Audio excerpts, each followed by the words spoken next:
What's up, guys? Welcome back to another episode. I'm back today. Hope everyone has been having an awesome start to their New Year's. I know it's like middle of January, past middle of January by the time you're listening to this, but better late than never. So we're here and we're going to go over a little bit of 2024 today. So I've been seeing people do this lately, just kind of doing like a recap of their year. And I'm not usually one that would do this, but I thought this would make a nice podcast episode and just kind of talk about everything that we did in 2024, all things Trimer horses and what all the horses did, what I did, some new things that we did this year, and just do a little recap of 2024. So this podcast is going to conclude season 2 of the Horse Girl Hype. I started this podcast, I guess it was 2023, later in the year, as just something I wanted to try because I find myself a lot of times just like having a full conversation with somebody in my head, with myself, I guess, in my head, and was like, you know what, I should just start a podcast so when I'm having these conversations in my head, I can just like go inside and have them into a microphone or something. Yeah, why let those thoughts go to waste, you know what I mean? So the podcast has been really fun this year. I kind of went out of my comfort zone and had some guests on the podcast. So thank you, Mel, for really stepping it up and being my podcast occasional co-host. I know she's busy and like whenever I'm like, I text her, you want to do a podcast episode? She's probably like, oh my God, fine.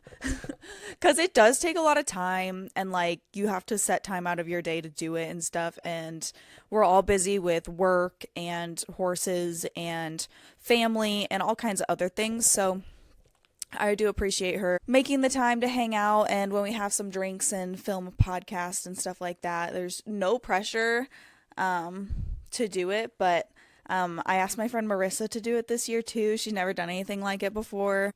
It's an interesting dynamic because like, you know, social media isn't really like a thing a lot of people do here where I live. And I wouldn't even say that I like do it, but I like to dabble in it and just kind of let it be my creative outlet. And so I didn't know if she was going to judge me or not for doing it, but she was good with it and said she had fun doing it. So maybe Marissa will be back on in the future. We'll just have to see. And then, yeah, I think that's those are the only 2 people I had on. But yeah, it took a little bit of courage for me to be like, so do you want to talk to these microphones with me? Because I know it's like not for everybody and not everybody enjoys like being on video or being, you know, just publicly on social media. So thanks, ladies. I really appreciate it.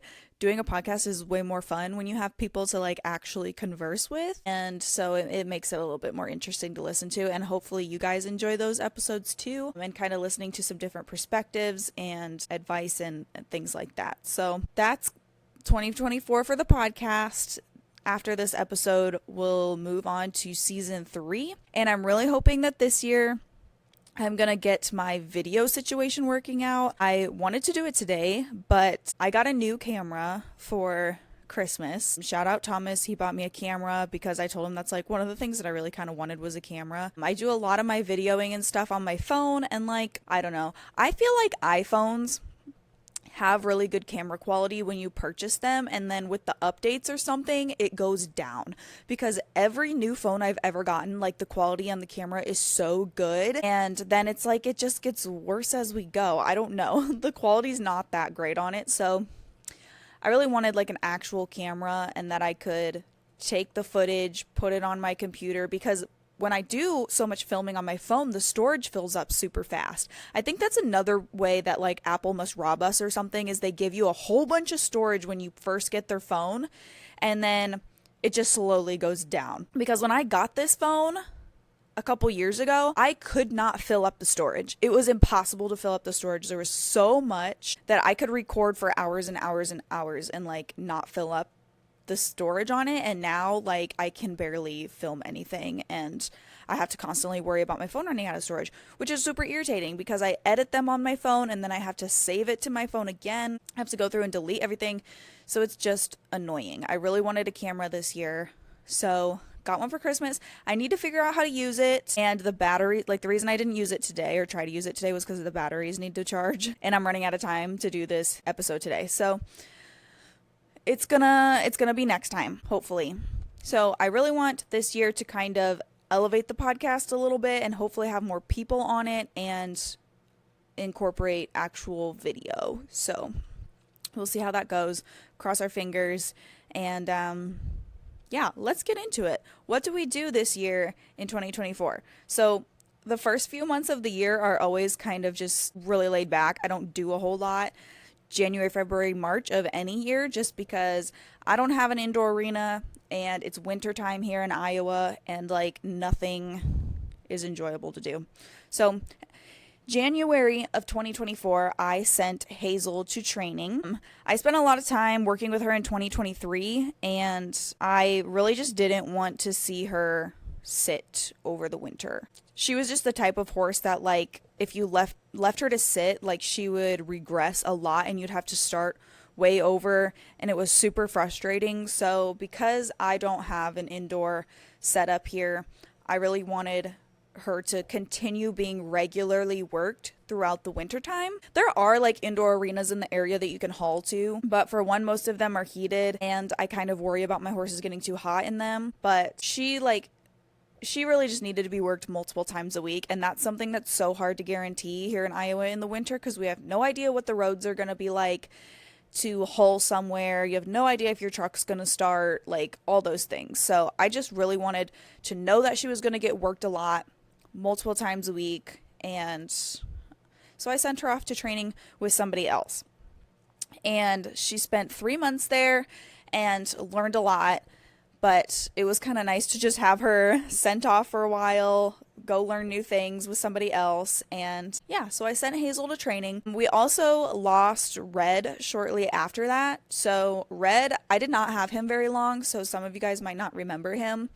But he was a quarter horse stallion that I bought out of a feedlot or rescued or whatever you want to call it. He was in horrible condition. I got him out of a feedlot in Wisconsin and brought him home and really just wanted to just dump a lot of feed into him. He was completely emaciated when I picked him up. His feet were long and overgrown. His tail was like literally just a log of matted hair. So he had ringworm really bad. He actually gave me ringworm. I was able to get rid of it, obviously, but he was just clearly in horrible condition. I don't know. It doesn't seem like he was ever broke. The people at the feedlot did try to ride him, but they said he just acted like he had no idea what to do. So I don't think he was ever broke. He really kind of seemed like he was probably just a pasture stallion most of his life, but I really liked him. He was super sweet. He was like a very shy, just like he would just do anything you wanted him to do because he didn't really know. And so me and Mel got him from the feedlot, and I tried to put a lot of weight on him and just really, I couldn't get him to gain any weight. And unfortunately, in January this year, we lost him during an ice storm.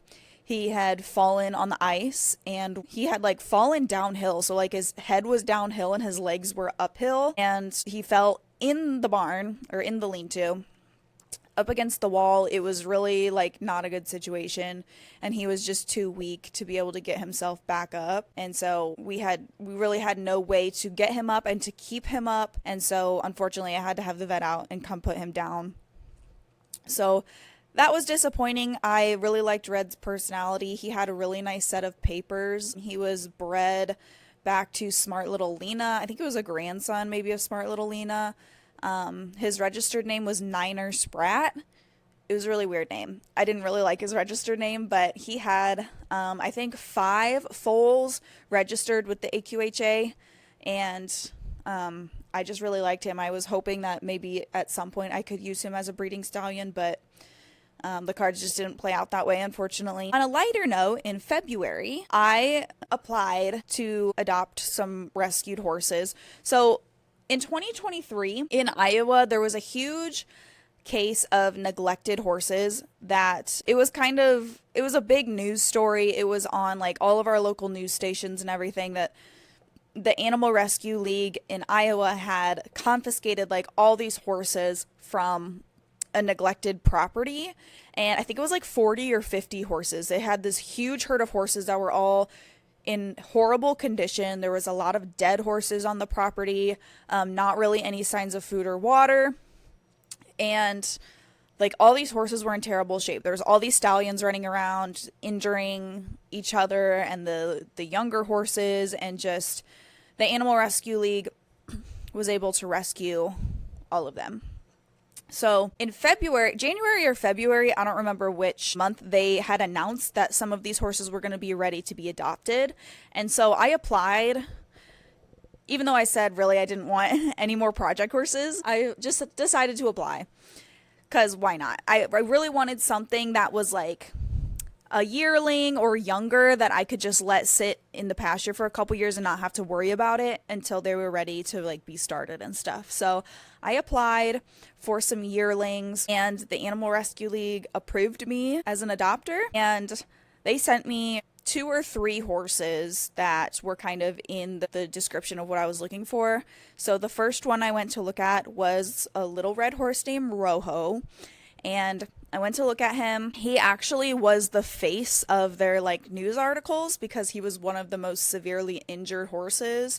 He had this giant gaping hole on the side of his neck. Like, he was, the picture on the news article was his neck like wrapped up and stuff, but you could see like this just massive hole of like open flesh, nasty, gross injury on him. So I didn't even realize that till after I had looked at him and adopted him, but I liked him a lot. He was just a really chill guy. He was with a group of donkeys at his foster home, and he was very sweet. He wasn't overly social yet. Like, you could tell he just really hadn't been around people, but he was very chill. We petted him, loved on him. He picked up his feet for me.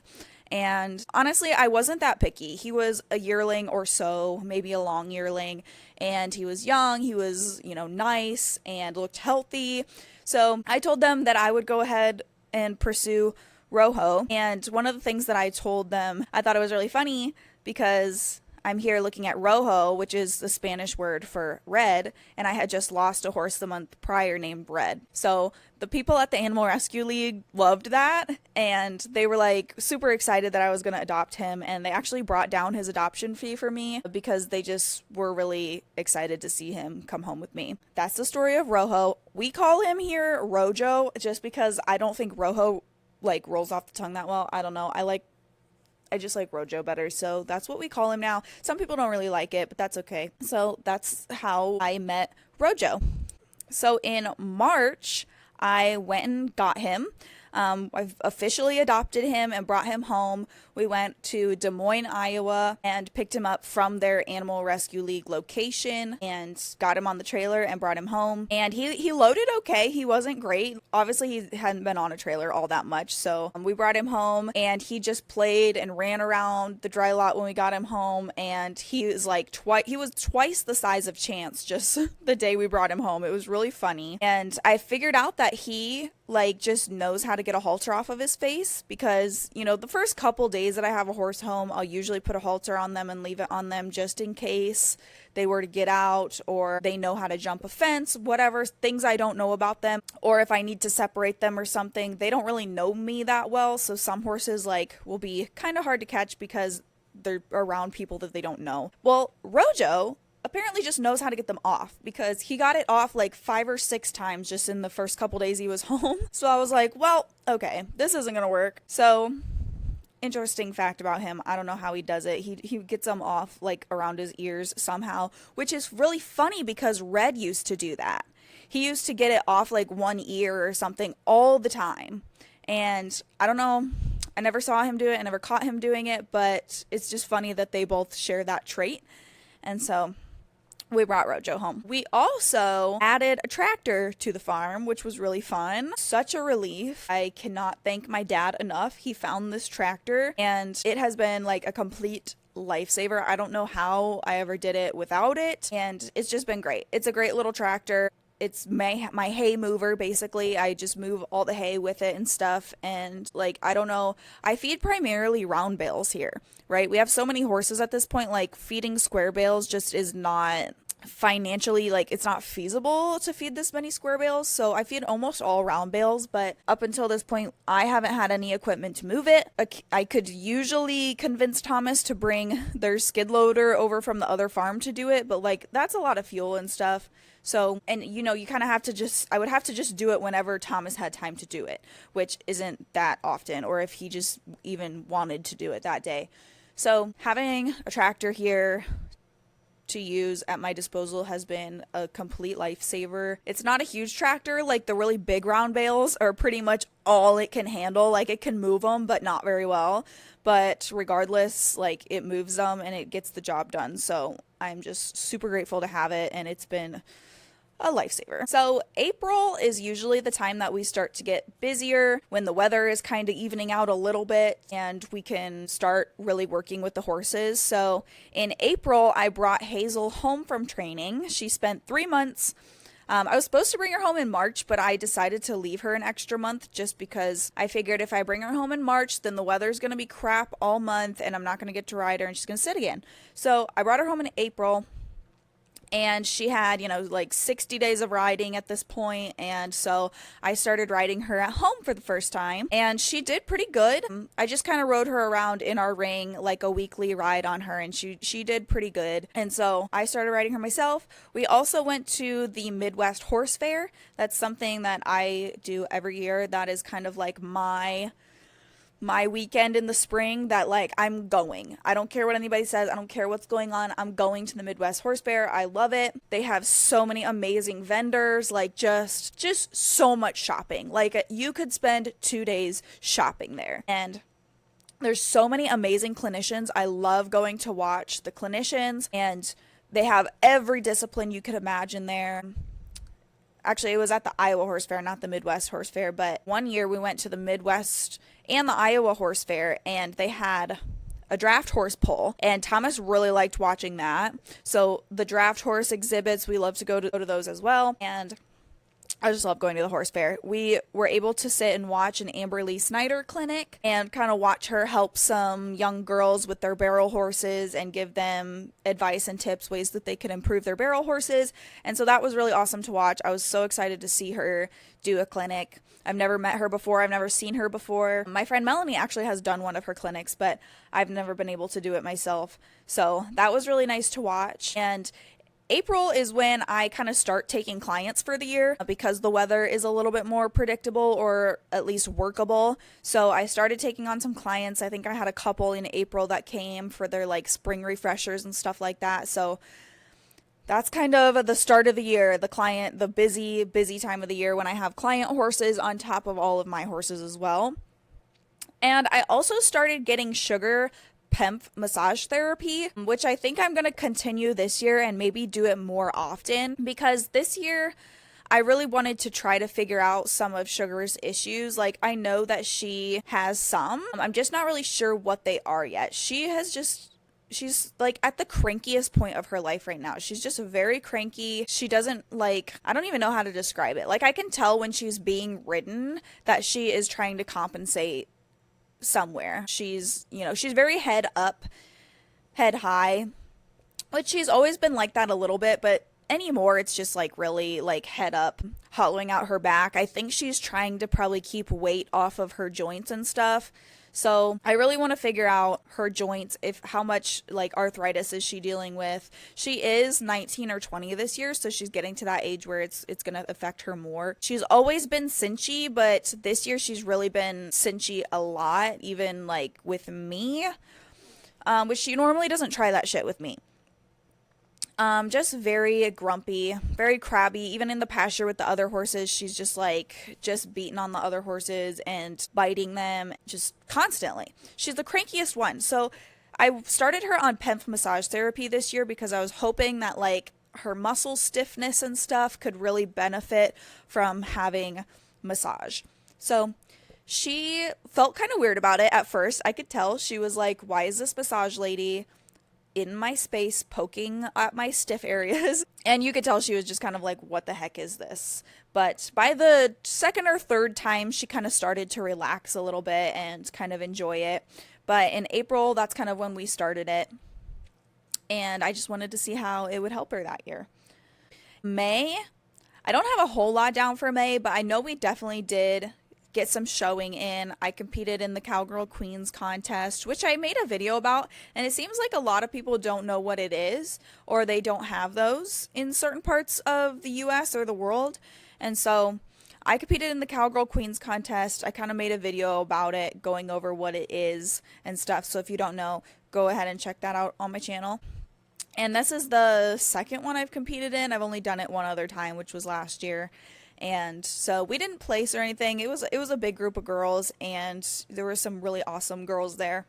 I think depending on the judge, a lot of the Cowgirl Queens, like the look that they're going for is kind of Western pleasure horses and that type of thing, very flashy outfits and everything. So it's tough crowd. You just gotta get out there and compete and try it. But I also put up a new fence on my small riding arena on my ring. Up until this point, we have just used the 3 strands of wire because that ring used to be a dry lot, so it used to be 3 strands of hot wire.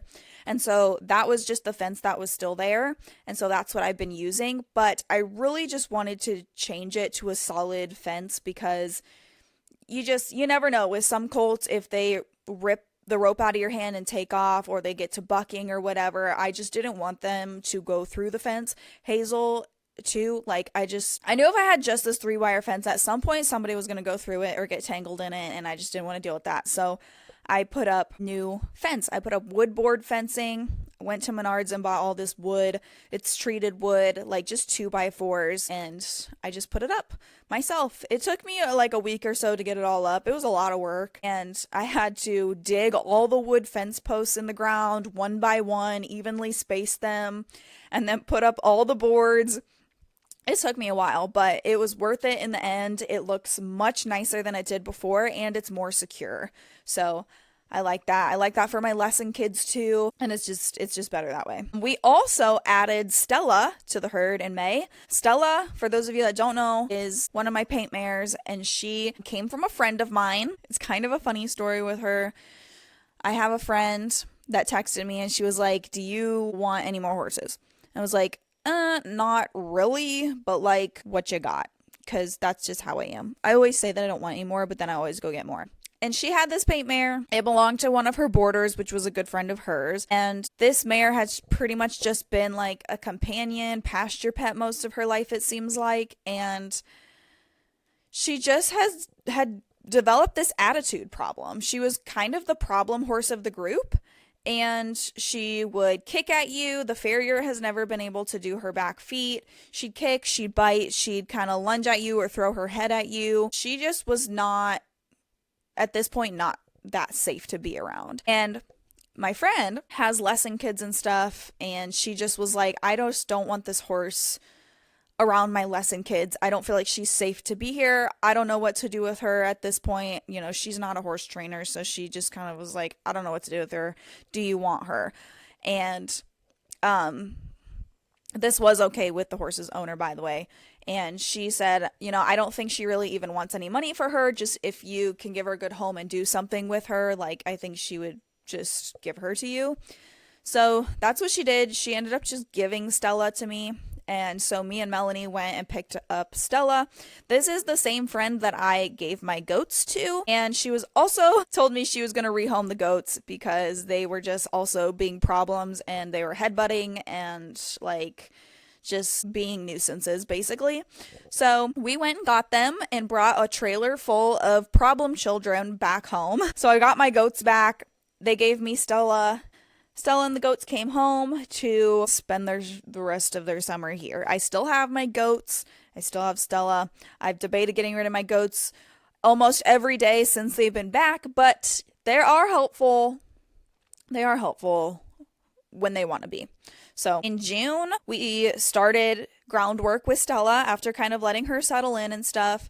Stella is a really sweet horse. She really likes attention. She just likes attention on her terms. So we started doing some groundwork with her, and me and Melanie were both pretty confident that Stella at one point in her life was broke. She was sold to me not broke. Obviously, she was a companion for her previous owners, so they really didn't know if she was broke or not or had ever been ridden. And we're pretty sure she is. She's completely unbothered by everything. She doesn't spook at anything. She's okay with whatever, despite her attitude. Like lunging her and stuff, we really had to do some correcting on the attitude when it came to moving off of pressure and stuff. She does like to pin her ears and say screw you, throw a kick every now and then, but the second you correct her and tell her to cut that shit out, she's good. Like, she's fine. She'll do whatever you want. She doesn't spook at anything. We've gotten her saddled up and stuff. So we just started doing groundwork with Stella in June and really seeing what she knows and what she's all about. I also added Ethel to the herd. I wasn't really expecting to get two more horses like this close together, but a girl that I've bought several horses from reached out to me about Ethel, and she had her priced very reasonably. She had bred Ethel, so Ethel had a foal on her side, and so I wasn't going to be able to pick her up until, like, the foal was weaned. So, in June, we went down to get Ethel and brought her home. She was kind of underweight. You could tell that having a foal really had pulled her down. She also has DSLD, which it's pretty severe when you look at it, but she doesn't seem to be in any pain by it. She's shown me like no signs of pain. I have ridden her, and like she didn't seem like she was in pain at all when I rode her. I do not plan to ride her much, if at all. I might jump on her another 1 or 2 times this year just to see what she's about and stuff, but she was so underweight when I brought her home that we didn't really end up using her a lot this year. I was really just focused on getting her healthy again, letting her recover from having a foal on her. She's in her 20s, and so having a foal on her really was hard. So she's just been hanging out here, recovering and stuff, and the one time I rode her, she did really good. So I'm hoping this year the plan will be to use her for lessons as well, just for the kids, and so Sugar has kind of some of the load off of her while I figure out her issues. But just some kids I don't think will be too big of a deal to ride her. Like I said, she doesn't seem like she's in pain at all, so some lightweight riders I think will be fine. We did lots of trail riding in June. We got a big group together and did a nice trail ride. I took Hazel on her first trail ride, which was mildly successful, I guess. She did dump me on that trail ride. She spooked because BB pooped right next to her. It was actually really irritating. She went like almost the whole trail ride fine, like keeping it together. She had not like spooked really at anything. And then BB lifted her tail to poop, and I don't know what caught her off guard, but she just spooked and freaked out and bucked a couple times. So I just kind of bailed off the side. Luckily, she didn't run off or go anywhere. She just kind of stood there like, I don't know what's going on. So she did finish the trail ride. I rode her the rest of the way, and she finished it, but it was rocky. It was rocky. So she did her first trail ride. In July, we rode in the parade like we always do. We do one of our local parades, and we take the horses through it and ride. And I always buy like advertising merch type stuff, canned koozies, or like, I don't know, whatever I can think of, and throw that stuff. The canned koozies I really like because I can stuff them with candy and throw them. And the kids get the candy, their parents get the advertising koozies, and so it kind of all works out. Kept going with my client horses. I had a couple more client horses come in, and they took up a lot of my time through the summer. So Stella and everyone kind of got pushed to the side just because I was so busy working with them and working with their owners. And we had some new lesson kids come in, and really just the business side of things was a lot busier. In August, I added Freedom to the herd. So how many are we on? 4? I think this is number 4. I actually bought Freedom kind of on a whim. I saw her for sale on Facebook, and she's gorgeous. She's beautiful. She is, what did we decide? I think it was Tovero. The last time me and Mel did a podcast together, we were trying to figure out what type of paint she was. I'm pretty sure she's Tovero or Overo.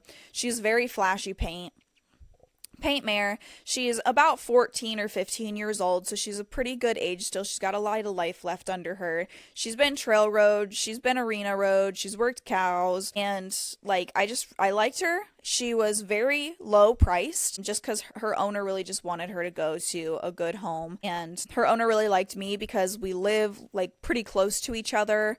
I told her she can come by and visit anytime. I'd keep her updated on her, trail ride her. And I really kind of wanted her as a brood mare. So I haven't talked about this a whole lot on my channel, but my hope this year is to dip my toes into breeding and kind of learn more about that. And that's why I bought Freedom.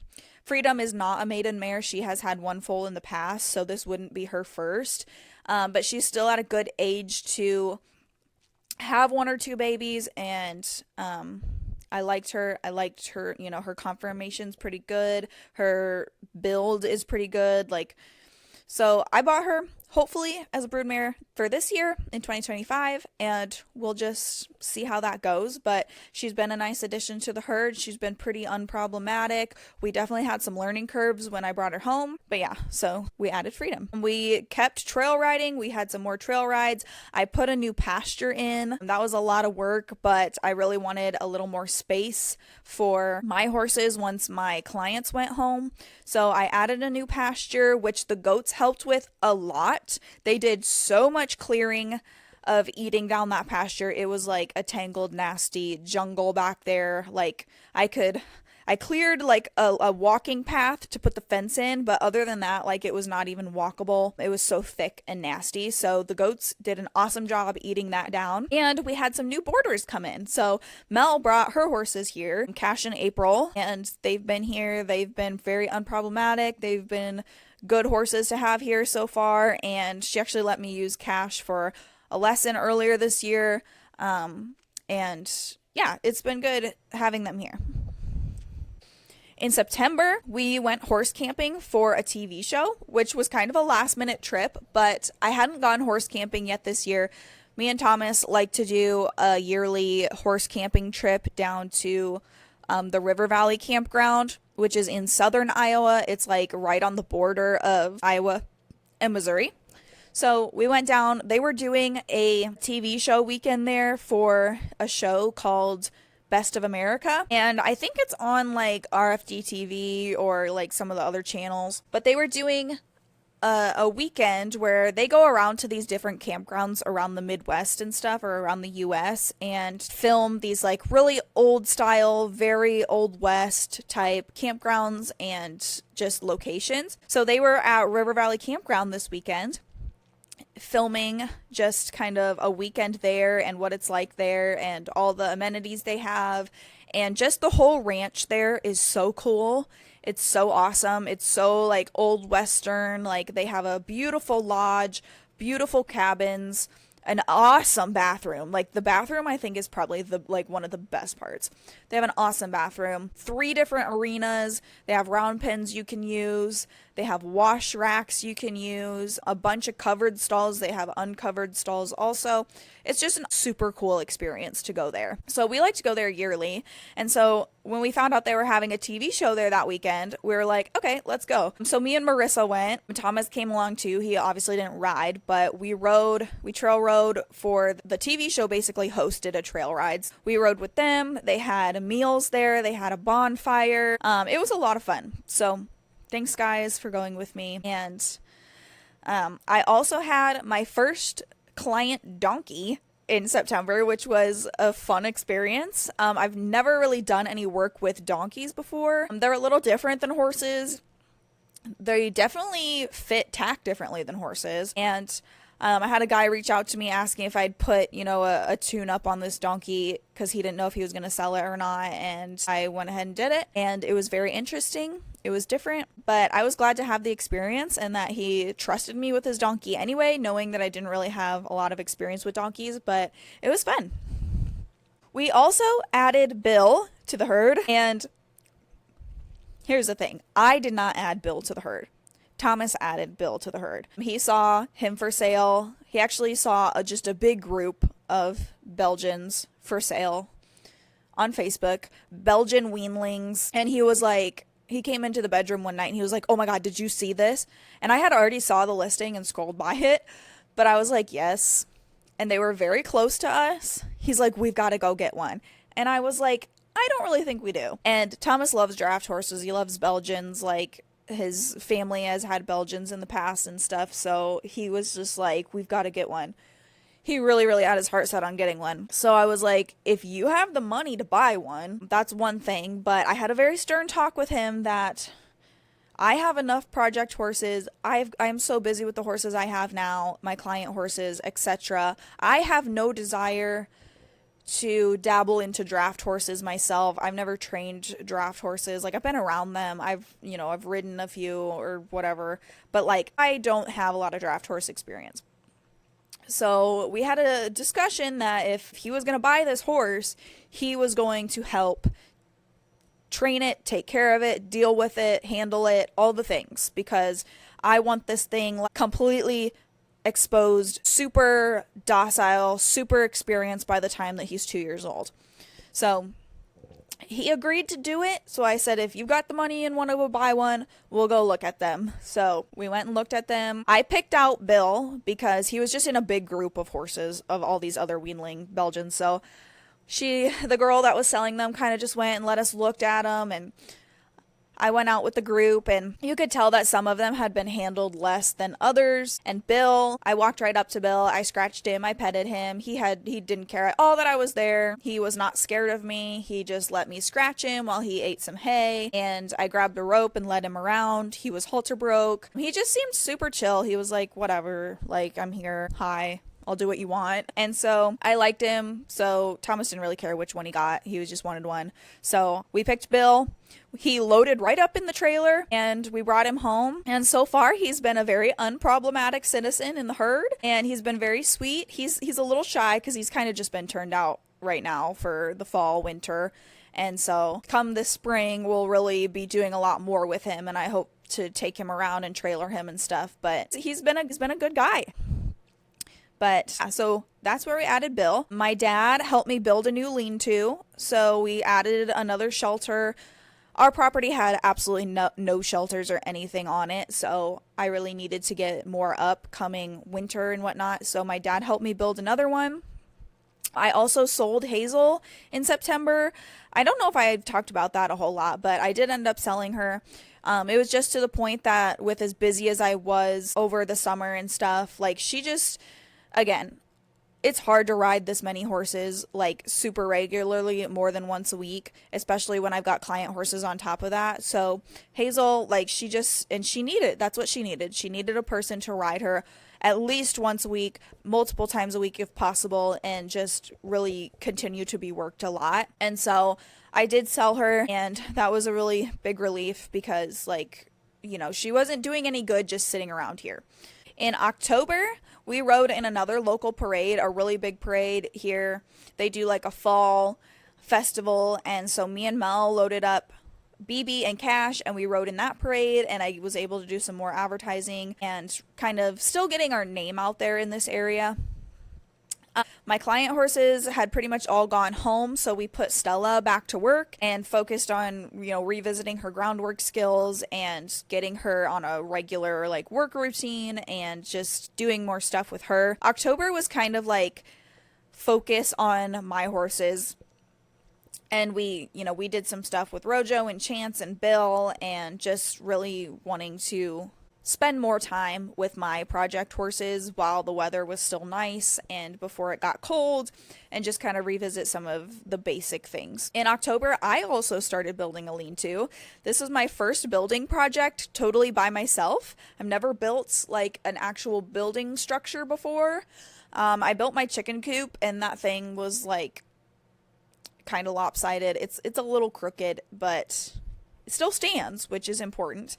But I've never built something like this before, so I started building a lean-to out back for Melanie's horses because I told her that they would have something before winter, and they should have something before winter. Her horses are older, so they needed a shelter. So I started building this lean-to all on my own. After building two with my dad, I felt like I had a pretty good idea of what needed to be done and how to do it. So I started doing it, and I, messed a couple things up. Nothing detrimental, but it was definitely a learning experience for me. I made a video of that on my channel as well. If you haven't seen that, go check it out. In November, we added Misty to the herd. And she was a kind of a last minute deal as well. I saw her for sale on Facebook, or actually she wasn't even for sale. Somebody was just looking to kind of give her away on Facebook, looking for rescues that would take her, just because she really had some issues and she was probably going to be put down if like they didn't find a place for her. So being November, like rescues just really don't want to take anything in November, like when it's hay feeding season, and like it's just expensive to have horses in the winter time. So she didn't really find anywhere for her to go. So I went and got her and brought her home. And so we got some vet work done on her and Chance. She needed some dental work done. Chance also had never had a dental before, and he is almost 3 years old. So they needed to go and just get their teeth looked at, make sure everything was healthy in there. Misty had like some issues with her teeth. That was part of the reason she was going to be put down, was because her teeth were so messed up. And so I took her to my vet. He didn't find a whole lot wrong with it, but he did, do some floating and clean up in there. We also moved Freedom into a herd. So up until this point, Freedom had just been on her own to settle in, and so I could get to know her better and ride her a little bit over the fall and stuff like that. So in November, I finally just threw her out in a herd so that she could be out there for the winter, eating on the round bale and stuff like that. So I moved her in with Misty, Sugar, and Luna, and it was very less dramatic than I thought it would be. I was worried that she was going to be a terror and beat everybody up, or she was going to get beat up, but really none of that happened. She kind of just wiggled her way right in there, and so far it's a drama-free herd. Well, I wouldn't say drama-free. You know how they are, especially Sugar with her crankiness, but nothing traumatic has happened. And lastly, in December, this last month, I advertised my business in the local Christmas tree walk. They do that every year, and I always try to get a tree in there. It's a really fun little event that they do locally, and all the businesses set up a tree, and the public can come and look at them all and vote on which one was their favorite, and they kind of do a theme and stuff, and it's just fun. So I put my tree in that, and my tree was very disco cowgirl themed this year. It was so cute. My mom found a pinkish purple tree at Menards for it was on sale, so she bought it, and I put all my horse ornaments on it. I had a little disco ball topper. Thomas found some little horse shaped Christmas lights. I put those on it, and I got them to like flash and stuff. I had my sparkly cowgirl hat put under there. It was just super cute, so I'm glad I got to do that. I almost missed the entry cutoff. Actually did miss it, but they let me do it anyway, so whew, that was close. I finished my lean-to that I was building. Melanie helped me finish the roof on it, so we finally got that up just in time for like the really cold weather to start. It gets really cold and gross here around January or February. And I also got Blue back. So if you guys remember Blue, my little POA colored pony, I rehomed her December of 2023 just because I wasn't really using her, and one of the farriers I used was looking for a pony for her kid, and it just ended up not really working out with them. They had some issues with her and stuff, so they were selling her, and thankfully I was able to go and get her back. So she's back now, and hopefully she can do some lessons this year too. We'll see, but she needs to kind of get back to work and get back into things and stuff too, so we'll see kind of what that brings for this year, but I'm glad that I got to buy her back, and just she's back safe here. So that's kind of all of our month-to-month things that we did this year. There's all kinds of little things involved in there too, all throughout the summer, doing lessons. I improved a lot of fence lines. I worked on a lot of like just the temporary electric wire fences. I put in permanent ones. I bought a little RTV that needs some repairs. I'm not using it yet, but I bought it and hopefully that will be an asset this year. I did a lot of pasture cleanup by hand and also by goat. They were helpful this year in doing that, so now we're just cleaning up logs and trees and stuff like that. I also cleaned up the trails out in our timber. I know we've had trails out there before, but they always get so grown over. And then the trees fall down on them and they just get blocked off. And so I went out there and cleaned up a bunch of that this fall. So that was really nice to have. We gave a lot of lessons. I had some client horses in between all this and worked with some people's horses and stuff. So it was a busy year. It was probably one of the busiest years I've had this far for Trimer horses, and it was really fun. Lots of saddle time, lots of ride time, and I just hope that this year will be even better and even busier because we got horses to ride. We got horses to train over here. So thank you guys so much for watching the channel, listening to the podcast, and kind of supporting us and just being here for all your advice and your support and your wisdom with these horses. And I love my horses. My whole life is centered around making better horses and improving horses and watching them become better horses and people become better riders. And I just like sharing it with you guys. So that's going to conclude this episode. I got to start getting ready for work here soon, so I hope you guys enjoyed listening, and let me know what you guys want to see this year and what you guys want to hear on the podcast and all that good stuff. So thank you guys so much for watching, and I will see you guys in season 3. Bye!